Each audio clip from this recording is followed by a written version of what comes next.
Հունվարի 6-ին Սուրբ Ծննդյան եւ Աստվածահայտնության տոնին ամենայն հայոց հայրապետի օրհնությամբ Արամ Խաչատրյան համերգասրահում կայացավ արդեն ավանդական դարձած հայոց Սուրբ Ծնունդ հոգևոր դասական համերգը։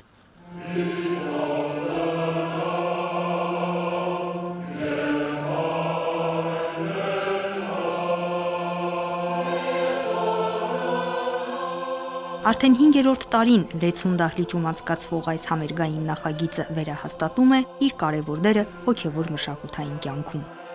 Հոգևոր դասական երաժշտությունը մի հրաշագետ կամուրջ է մարդու եւ հավիտենականի միջեւ, հնարավորություն ընկղմվելու լռության ու անդորի մեջ,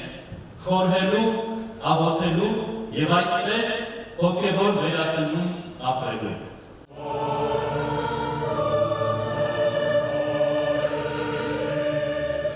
Երեկոյին մասնակցում էին Հովհաննես Չեքիջյանի անվան Հայաստանի ազգային ակադեմիական երգչախումբը, Գյումրու պետական սիմֆոնիկ նվագախումբը, հայ եւ հրավիրյալ մենակատարներ։ Համերգը ղեկավարում էր դիրիժոր Ռուբեն Ասատրյանը։ Հնչեցին Սուրբ Ծննդյան, հայ եւ համաշխարհային ստեղծագործություններ։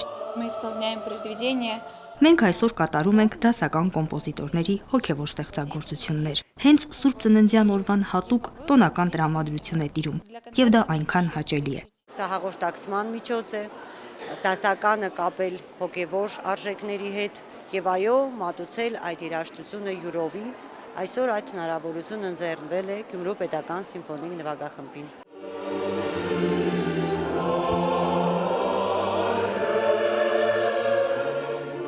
Աստվածորդու Սուրբ Ծնունդն ու հայտնությունը դարեր շարունակ ստեղծագործական ոգեշրջման աղբյուր է եղել արվեստի բոլոր ճյուղերի համար, երաժշտության համար առավել եւս։ Սուրբ Ծնունդը տոնել ոչ միայն եկեղեցիներում, այլև դրանից դուրս, հասարակության համար հոգևոր երգը դարձնելով հաղորդակցման եւ միասնության կարևոր միջոց։ Սա համերգային նախագծի կարևոր նպատակներից մեկն է։ Երաժշտությունը ուզենք թե չուզենք արվեստների մեջ ամենատարածվածն է։ Տեսեք, թե թատրոնում կա, թե կինոյում կա, ամենտեղ երաժշտությունը մասնակից է։ Եվ այսօր մեծ Հիսուս Քրիստոսի ծննդյան օրն է,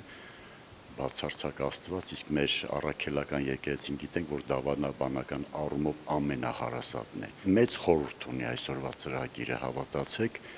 եւ հայերիս համար այս խորհուրդը միշտ էլ կարևորվել է։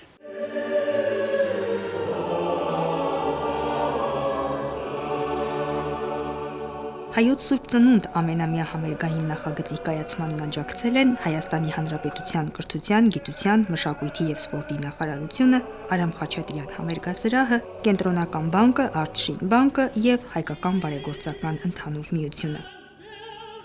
Սոնա Խաչատրյան, Հարություն Տոլանյան, Եկեղեցական կյանք։